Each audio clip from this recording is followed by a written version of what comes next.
Hello students, welcome to the channel Jackboard number 1।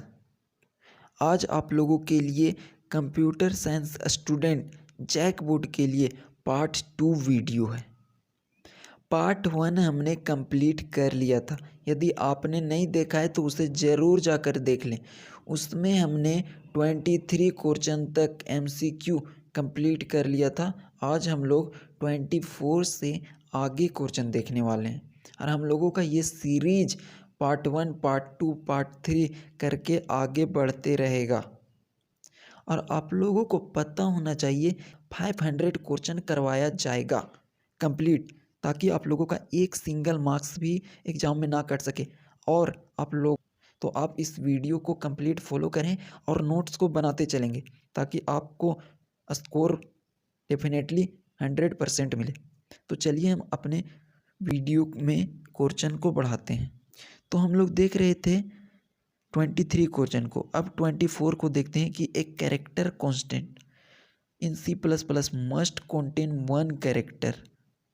तो character constant C++ में यदि 1 character contain करता है, मान लेते हैं 1 कैरेक्टर क्या होता है यदि नहीं पता है, इन सभी टर्म के बारे में बेसिक से आप लोगों को कंप्लीट कोर्स कंप्यूटर साइंस यदि आप सर्च मारेंगे जैकबोर्ड नंबर 1 यूट्यूब चैनल में तो आपको वहाँ पे मिल जाएगा। तो यहाँ पे बोल रहा है कि एक कैरेक्टर यदि सिंगल कोट्स के अंदर बंद है तो इसे कौन सा नाम देंगे, तो हमारा ऑप्शन नंबर सी हो जाएगा, सिंगल कोट्स। सेकेंड हम लोग देखते हैं 25 question. The name given by the user for a part of program. तो यूजर के द्वारा जो नेम दिया जाता है उसे क्या कहा जाता है? आइडेंटिफायर। सिंपल है, इसका सिंपल डेफिनेशन में ही है कि the name given by user is known as identifier. तो अगर आपको आइडेंटिफायर का डेफिनेशन पता है तो आप आसानी के साथ इस आंसर को कर पा रहे होंगे। लेकिन यदि आपको कॉन्सेप्ट में दिक्कत है तो आप इन सभी क्वेश्चन को याद कर लेंगे। आगे हम लोग देखते हैं कि ए सेट ऑफ अर्थमेटिकल ऑपरेटर। तो इनमें से ए सेट ऑफ अर्थमेटिकल ऑपरेटर कौन होता है? तो ऑप्शन नंबर 1, जिसमें मल्टीप्लाई, डिवाइड, एडिशन किया जाता है, उसी को तो अर्थमेटिक कहा जाता है। ये हम लोग बचपन से पढ़ते आ रहे हैं 9th 8 में।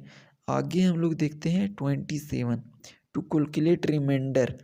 तो रिमाइंडर कैलकुलेट करने के लिए हम लोग मॉड्यूलस ऑपरेटर का यूज करते हैं और मॉड्यूलस ऑपरेटर का सिंबल ये होता है। कुछ स्टूडेंट्स ऑप्शन नंबर ए को मार देंगे, लेकिन ये मॉड्यूलस लिखा हुआ है बट उसका ऑपरेटर का साइन ऐसा होता है। नेक्स्ट देखते हैं 28, कंडीशनल ऑपरेटर इज। तो इनमें से कंडीशनल ऑपरेटर कौन है? Option number B. ऐसा अगर साइन है तो ये कंडीशनल ऑपरेटर है। Question number 29, which operator have lowest precedence. तो इनमें से किन ऑपरेटर का वैल्यू सबसे कम होता है? ऑप्शन नंबर बी, ये कॉमा ऑपरेटर है। अब इसी का अपोजिट क्वेश्चन पूछा है कि विच ऑपरेटर है हाईएस्ट प्रेसिडेंस। तो इनमें से किन ऑपरेटर का प्रेसिडेंस सबसे हाईएस्ट होता है? तो प्लस प्लस ऑपरेटर का प्रेसिडेंस सबसे हाईएस्ट होता है। अब हम लोग देखते हैं 31 question, the order of evolution of expression A+B-C/D। आप लोग इस क्वेश्चन को देख करके घबराइएगा नहीं, बहुत ही आसान क्वेश्चन है। A+B-C/D, तो ये बोर्ड मास के जैसा है। तो हम लोग ऑलरेडी बोर्ड मास में पहले पढ़ते थे कि सबसे पहले किसका सॉल्व करते थे, तो डिवीजन को, फिर मल्टीप्लिकेशन को, फिर एडिशन को, फिर सब्ट्रैक्शन को। तो इसमें सबसे पहले किसका सॉल्व करेंगे? इस सिंबल को कहा जाता है मल्टीप्लिकेशन कंप्यूटर के अंदर। तो ये हमारा मल्टीप्लिकेशन का सबसे पहले सॉल्व करेंगे, फिर एडिशन, फिर सब्ट्रैक्शन। तो ऐसा सिंबल जहाँ भी होगा वो आंसर हो जाएगा। तो ऑप्शन नंबर सी करेक्ट हो जाएगा। आगे हम लोग देखते हैं 32, to define user define data type we use the keyword. तो यूजर डिफाइन डेटा टाइप को डिफाइन करने के लिए किस कीवर्ड का यूज किया जाता है? कीवर्ड क्या है, डेटा टाइप क्या है। यदि आपको नहीं पता है तो आप उस वीडियो को देख करके कंप्लीट कर सकते हैं अपना पूरा कॉन्सेप्ट को। वहाँ बेसिक से आपको कंप्लीट करवाया गया है। तो इसका ऑप्शन नंबर 1 नहीं होगा, इसका ऑप्शन नंबर डी होगा, यूनियन।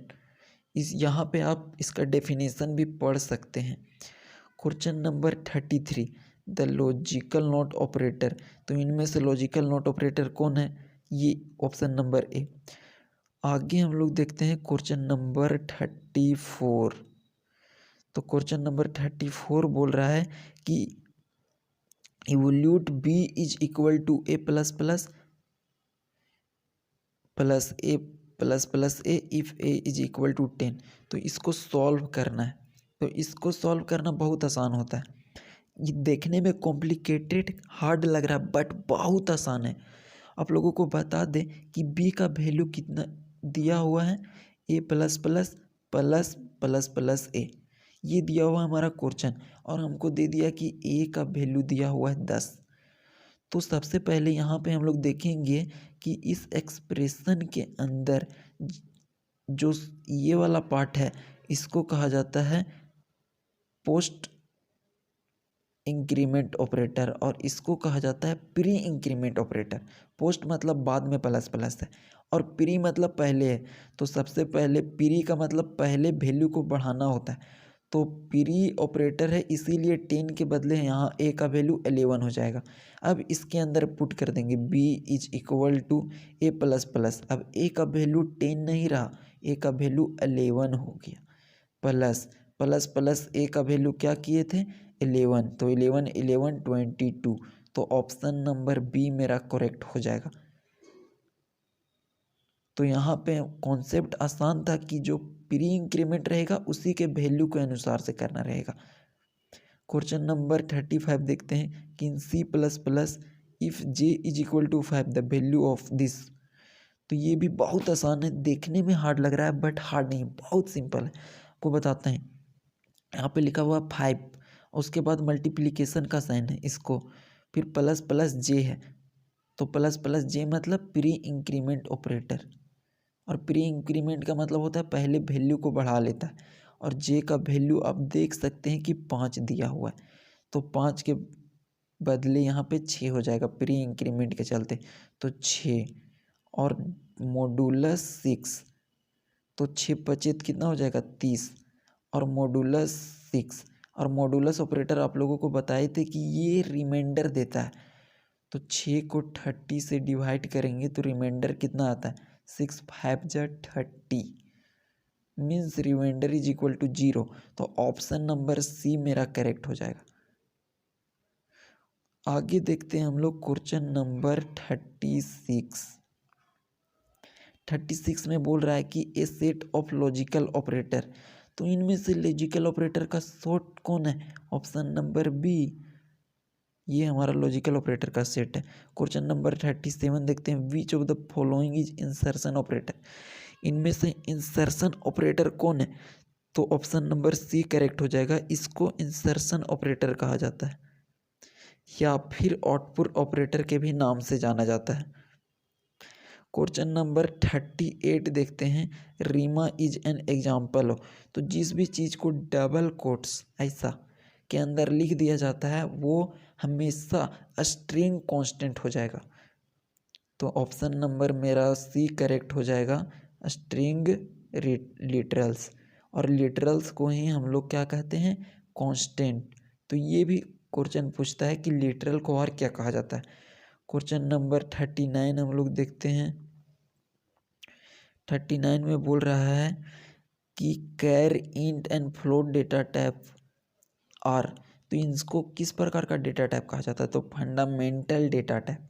और लास्ट क्वेश्चन देखते हैं,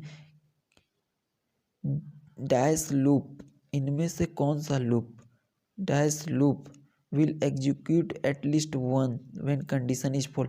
तो इनमें से कौन सा लूप सबसे पहले एक बार कम से कम चलता है यदि कंडीशन फॉल्स हो। तो डू वाइल लूप हमेशा एक बार चलता ही चलता है, चाहे कंडीशन फॉल्स हो या ट्रू हो। तो हम लोगों का ये 40 क्वेश्चन तक कंप्लीट कर लिए।